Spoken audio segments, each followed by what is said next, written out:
cyatambwe kadafite amenyo. Yakurusha yarafite kingahe? Yarafite myinshi, yuko yarafite nka 30 irenga. Amenyo abiri imbere noneho ndicaye mu modoka, kuko naravuze reka nicare mu modoka ndayisohokamo ari uko namubonye. Araza akajya ashigika mu kirahure ngo mpaza foto ndamwareka reka. Data. Niko kumenya wowe? Yego nyine yaje tuvugana kumumubwira ngo nicaye aha nicaye muri iyi modoka. Araza nyine we yarajijutse umuntu wari uri kumbwira ngo duhure kwa Mutangana se nge nari mazi. Mama yari kunyica nari mfite mama kazi nsanga nta twinyo yifitiye twimbe. Yesu mama yiwe ngo ndamuzi yitwa Jean Paul mama yiwe ngo ujye muri abasadiye. Abana baramuzi. Jean Paul urumva ko bamuzaha. Ubwo haraho nashanutse ndamuvuga ariko yewe oya ntago ari we. Komeza. Nyine ndangije nawe ngira uko nuko ntago nagize story mu yari zatanje urukundo rwanjye rwose rurangira ukundi ko. Jean Paul ngo waze kuva mu modoka. Aho nzavuga. Subwo wewe wabona amenyo abiri nta yari mukagenda.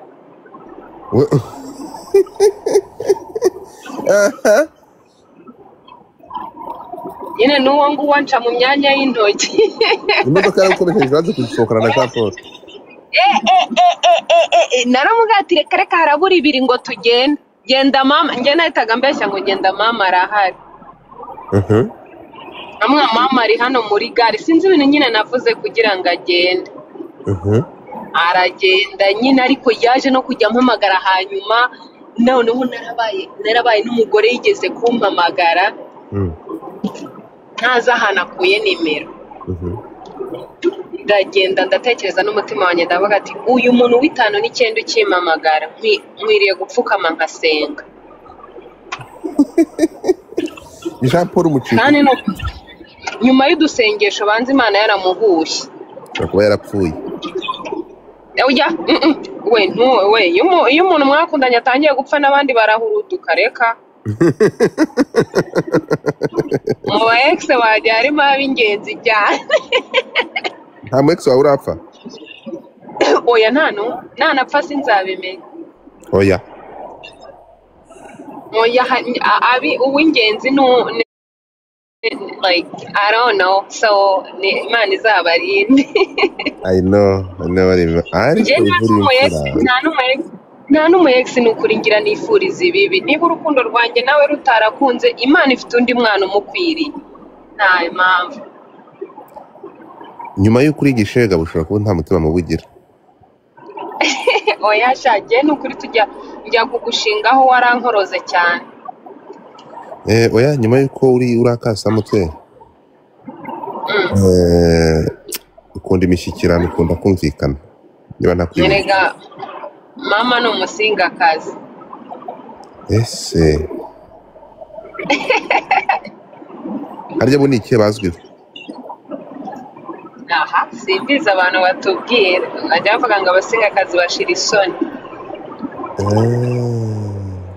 Batubwira ntabwo bibeshye.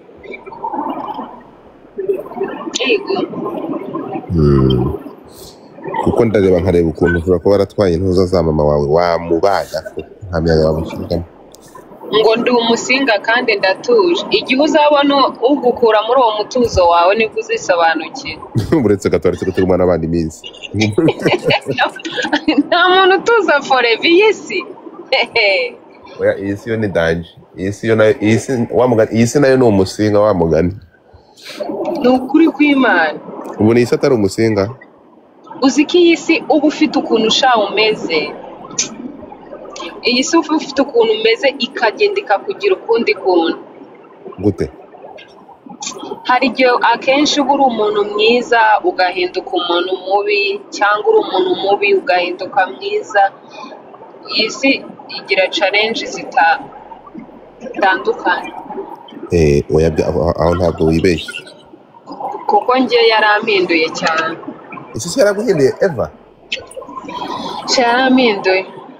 isi yaguhinduye Njye kera nari umwana mwiza, nari nayive, nari nteye isesemi, nari nteye imbabazi, nari aho ngaho nirwa nishinyikisha numva ibintu byose ari umweru, abantu bose bankunda nkabakunda, ikibazo umuntu antuye nkakigira icyanjye, ariko ikibazo ni icyawe n'abawe. Aha data. ubu wararakaye Efo, ikibazo ni icyawe n'abawe ni ukuri kw'Imana nasanze muri iyi si ibyo ikosa rya wivugisha mbere ibintu twigira ngo abantu ubabura cya gihe ubakeneye noneho kurushaho. aho ngavuze uhura Ndi umwe uzi wa mugani bavuga ngo abo umwami yahaye amata nibo bamuvugirije induru. gute se Ni ukuri kw'Imana njye abantu barambabaza, uretse ubu ngubu ko batakimbabaza, ariko njye abantu barambabaje sheri wanjye. Eva ko mbona ibintu byose wa mugani wawe waba ari umweru abantu bakubabaje bati Byose ukuntu uzi ikintu gitandukanye, ntushobora kumbona nababaye, njya mbabara nkagenda nkarira ariko nkagaruka nkaseka. Niko isi imeze, ntago agahinda kawe kareba abantu. umaze kuyimenya kaburimbo Ibyawe ni ibyawe, ngo umusonga wundi ntukubuza gusinzira. Nanjye rero uw'abandi nta nubwo uzantera n'agakonje na gato. Eva ukiri mu Rwanda ibintu byose byari mama Yesu we nari umwana mwiza. Bwira Eva wo mu Rwanda na Eva wo muri Amerika batandukanye. Ni nk'uku kwa Mure na Senti, nta hantu bihuriye. Ni nka Sabe wa kera n'uyu ngubu. Buriya Sabe sinagirirwa amahirwe yo kumumenya, ariko nk'umuntu navuga gute, nta rugero natangaho umuntu, kuko buriya akenshi umuntu ahinduka kubw'impamvu, buriya nawe ugiye mu mutima we ushobora gusanga afite impamvu ziwe, kandi nk'umugabo mugenzi we ukaba wazumva. Ndavuga ukuntu nyine isi ukuntu ibyo byahindutse nibyo ndi kuvuga. Ese biriya bintu njya mbona Sabe arasutse. Aha Sabe arasutse yashyizeho dread cyangwa ni AI?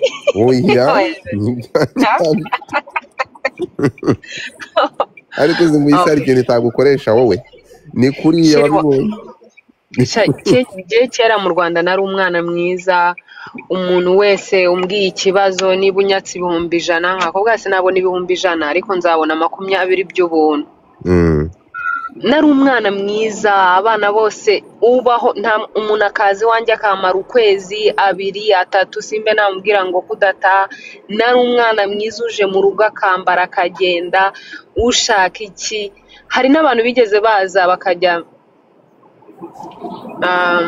urugero akambwira ngo nabeshya abantu ko mba hano, njyewe ubwanjye nkatega nkagenda n'umwana. Nkava mu rugo rwanjye nkatega nkagenda kugira ngo nezeze uwo muntu nzi gutyo, ibintu nk'ibi. Resha nari umwana mwiza, nari nkabije. Isi irangishira gukanda. Bombo clad. Isi abantu papa. Ugeze muri Amerika usanga ntabwo batanga lift. None muri Amerika, kubera icyo abantu muri Amerika aribo bantu batari abana beza sha, kandi bafite opportunity ziruta iz'abantu muri Afrika. Urugero hano muri Amerika bagira ikintu cy'amagambo menshi, kandi burasha Godfa amagambo ararema. Bagira amagambo se? None se bavugana bahuriye? None se ubunge nawe ko turi kuvugana duhuriye? Umuntu uvugana n'undi abura uko bahurira. None se ubwo ngubwo urambwira ko ubu ngo ze Godfa zamuvuga wiki cyangwa cyane birebire. Uravuze ngo nagize amahitamo meza. Shana ukuri kw'Imana hari igihe ngiye ibihe byagezemo nkumva isi yamira sha Godfa, nkavuga uwampa ahantu ninjira nko muri rwa rwobahari rwa Daniel, ariko sinsangemo ziriya ntare. Nkagendamo basi nkamaramo nyine sinsaze sinkure, nkashaka ahantu ngenda nkabanza nkaturisha umutima n'ibitekerezo. Ukavuga umyeyo gato.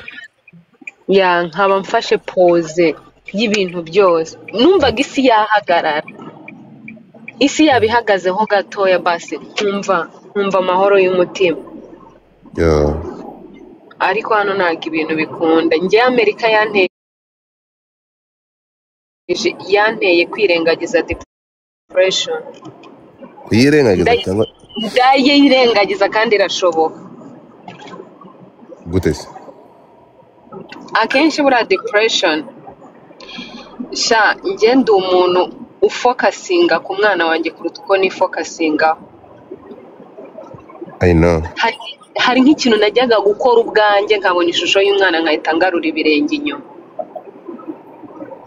Yo. Uriya mwana ni ubugingo bwanjye sinibaza. Rero niwe muntu navuga wampushinze.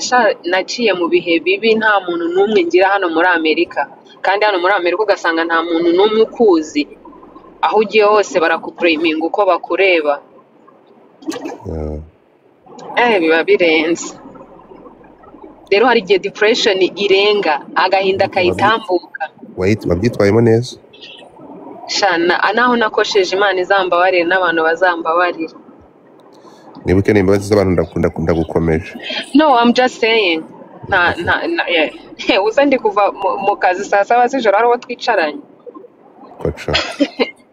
Abantu ubwo the end of the day igihe isi yakwikaraganye nabo barakwikaragana. Okay. Uzi ikintu kirenze? Naciye mu bibazo, urubyiruko runtera umugongo n'ababyeyi bantera umugongo bro. What? Buriya hari abantu apana ababyeyi banjye. Nyine hano muri Amerika hari ukuntu umuntu azazinga arasanga sosiyete nyarwanda. The end of the day tugira abantu, tugira famiye, tugira community. Yeah, I'm just saying. Then uzi ko urabona ngo ino ndebe na mpinga nzima. Nyina sindamubona mwisi. Uzi ko mama wabo ari we wampamagaye kuri telefone. Oya. Uzi none ikintu cyanangaje. Naramwumvise byanyine kubera ndi kubyibuka nkumva agahinda karanyishe. Kubera ukuntu nari ndi muri situation yo kubura umuntu. Like unyumva n'isegonda na rimwe. Akimpamagara ambwira ngo ni mama ngo ino ndebe. Ngo ndashaka kukuvugisha, ndaturika ndarira, arambwira ngo rira nta kibazo. Ndarira gusa arangije arambwira byaze mu rugo dase. Mama waba muri Amerika? Yeah. Nukuri ko Imana isi igikugora bro. Yo. Rero aka kanya niba nagira iyo experience none njye singira n'umuvandimwe hano. Uramfite wa kintu we. Daka wa mukaritasi wese. Ariko ubu ni amahoro nyine nuko nakubaye hafi sinakubaye hafi igihe gito nakumenye. Disi warakoze. Uzi ko nawe uri mu bantu bampamagaraga disi ukamaze umeze neza urakora ufite imodoka irimo esanse yiko. Nugira ikibazo uzambwira yiko. Ibyo byose wakumva abantu b'abagabo bumvaga naho nshaka uko niki nyuma yuko umenye ko ndi kiremba nabikoraga nk'umuntu gusa. Neza cyane ndamenya kuri ikirembo zingo nari mbyitaho umubiri wanjye waranabujaga. Iyo ugize ibibazo n'umubiri uruma boro. Ntabwo ndakubaje. Uzi kugira agahinda se kangana gutyo buri muntu wese wagera hanze ngo you so strong ngo uri umuntu ukomeye njandize ingerekani y'amarira. Yo. Umuntu ni mugari. None se koko niba ako bira bintu man social media ni nziza ariko nanone utabaye ukomeye wanamugane byagorana ariko nyine ikintu nakubonye nk'uri umuhanga urarwana uri umurwanyi. Tagerageza. Uri umurwanyi oya ntawe ugerageza uri umurwanyi. Ngo kwizera abagabo ni ikosa. Kwizera abagabo si ikosa rega kubera icyo abantu ahubwo hari ikuntu abadamu tugira amahitamo mabi tukabureminga abagabo bose. Niba warababajwe na Eric wo mu Gasya atagize uvuge ngo kwizera Eric ni ikosa. Ntago abagabo bose ari bamwe. Eva no musirimu. Ibyo bintu uvuze ni koko. ibintu bize Ahubwo muri rero, yo ngaho reba ugeze mu rugo ngeze saa saba mu rugo. Ubu hari umwana watanze agapuri wifitiye miliyoni. nta kindi kintu yakoze kandi yaryohewe Nta kindi kintu yakoze. Yanarangije. uretse gato Nyine Imana iduhereza umugisha mu bintu. Hari n'abantu bagiye muri ibyo babiboneyemo umugisha. Sha ngiye sinjajinga amahitamo y'umuntu. sinabikubwiye ukanguruka Ibyo ndabizi njyewe, amahirwe y'ihene siyo y'inka. umva iki kigoryi ngo ayo ngayo ntacyamara ngaho komeza rero Ntacyamara, abana bari mu mazu bro. komeza ufata ako gasuka n'agatebo sense Ni ukuri kw'Imana, niba uri umukobwa mwiza uri hano, komeza ube mwiza, ni na byiza, bituma umuntu yiyumva neza, ariko uzavuga ati Mana uzampereza ubwenge buzivanga n'ubu bwiza bikangirira akamaro.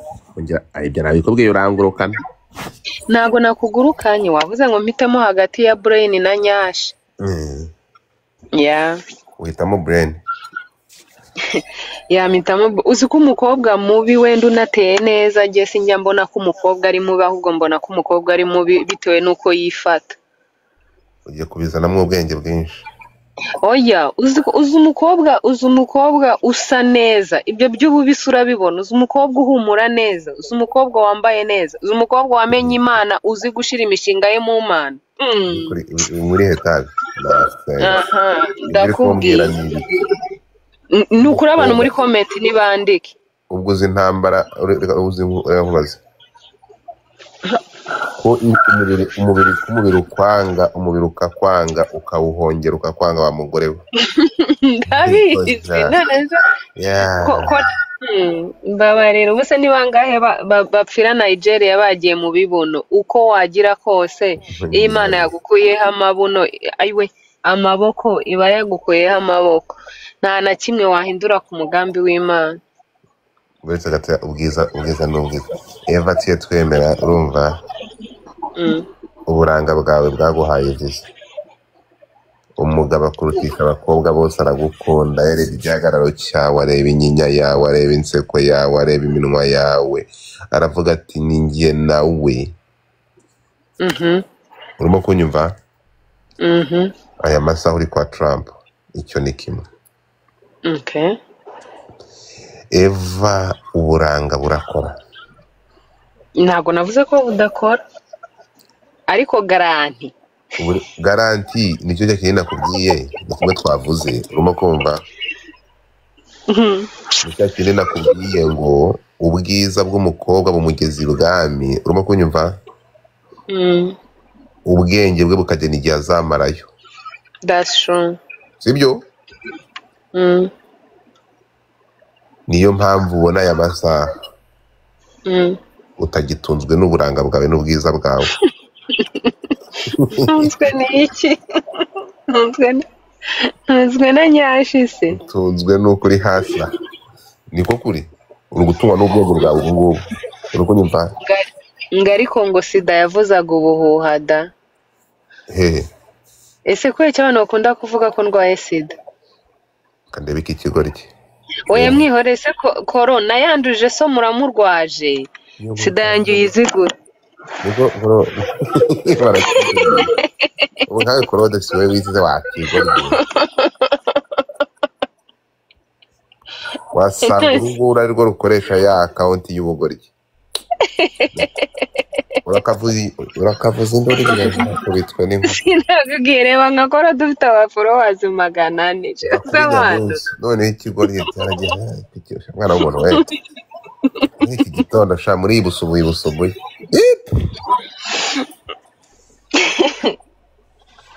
ubundi ntabwo ajya wari uzi ko sobanura izina Eva. Njyewe izina Eva narisobanura iki? Ngiye kurisobanura abantu benshi bariha Eva muri Bibiliya, ariko warinyise ntago ari cyo yagendeyeho. yagendeye kuki? Yagendeye nyine kuko yiyumvaga yambonanye ubwiza nk'ubwa Eva. Bibiliya ivuga ko Eva yari umunyaburanga budasanzwe. ndakubujije oya ntiyakubujije Njyewe impamvu nkunda abagabo nateteshejwe na papa cyane. ako kantu rero ako kantu kajya gatuma numva gukunzemo Numva ndi safe mu bagabo kuruta uko ndi safe mu bagore.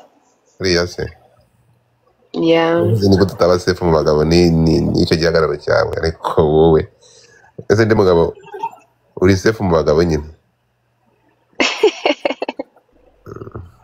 oya ariko uri ntoza uri uretse njyewe wakunaniwe urumva ntiwigeze ukunda ijwi ryanjye ntabwo wigeze ukunda ijwi ryanjye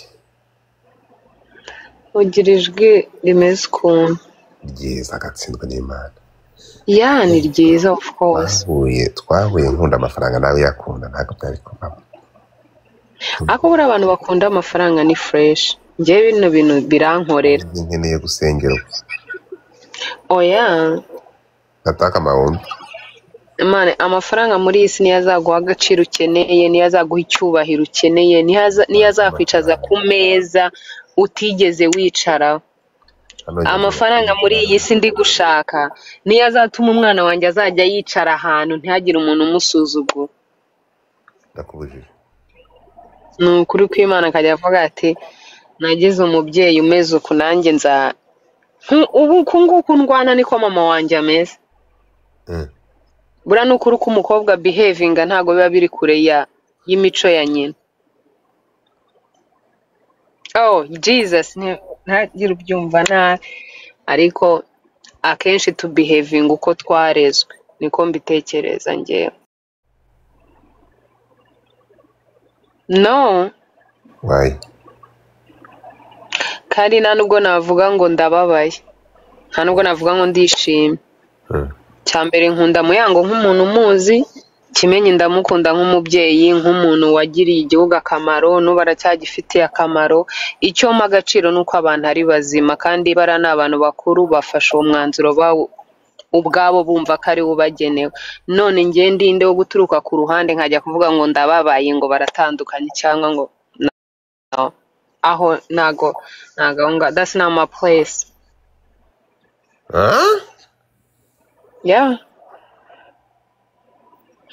Vestine n'umugabo we batandukanye. And niba Vestine n'umugabo baratandukanye koko nk'umuntu wabaye muri mariage. Mariage igira ibintu abantu batabonesha amaso. Mariage igira ibintu umuntu adatinyuka kuvuga n'akanwa ke. Rugumi Saidi na Mutesi Jolly batandukanye. So what? Wakumvisha gahinda kanjye. Kinkuru ndi. No. Njyewe kugira ngo njyewe nzi uburyo umuntu ashaka kubabara ariko nta wundi muntu wabibonesha amaso. Uretse leta. Ni ukuvuga ngo gutandukana kw'izi couple eshatu nkubwiye ni amahitamo meza. Niba wumva ahantu ahubwo njye buri umuntu atandukanye n'umuntu ndabishima. Okay, John ni wari uri hano utabariza uriya mugore wiciwe mu mahanga. Kuguma abantu basunikiriza niho hageraho impfu zidateganijwe. So niba rero niba umuntu ahisemo kuvuga ati njye nawe ntibigishobotse, biriya ni ubutwari butagira abantu benshi. Njye ndanabishima cyane. Ndanabishima ngavuga ati aba bantu bafite buri wese afite icyo ashaka kugeraho, buri wese arabona ko ibintu bidashoboka bagatandukana. Ubundi ndinde wo kujya kuvuga ngo Kimenyi atandukanye na Muyango ngo ndababaye, aho nzi niba baraburaye, nzi niba barariye, nzi uko babagaho, nzi ubukwe bakoze, niba ari credit niba ari iki. Ese niba ari credit iyo bagiye kuyishura njye Eva nitambikamo nkagenda muri bill. Abanyarwanda dukwiye kureka abantu bagafata imyanzuro ku buzima bwabo. No, apana nyine mwe wenda ababloga cyangwa ntamwe nyine mukora ibyo ni ngombwa kubivugaho, ariko iyo tugiye ku by'umutima njye ibyo ngibyo ntago nabifataho umwanya. First of all, niba Muyanga ameze neza, Muyango n'umukobwa mwiza afite imbere heza, Kimenyi n'umusore n'umupapa mwiza afite imbere heza, Imana izabahera umugisha mu buzima bwabo batangiye. Icyo nicyo kintu cy'ingenzi kurushaho. Tangiye kwigira umurokore ndakubujije. Ntago nigize umurokore.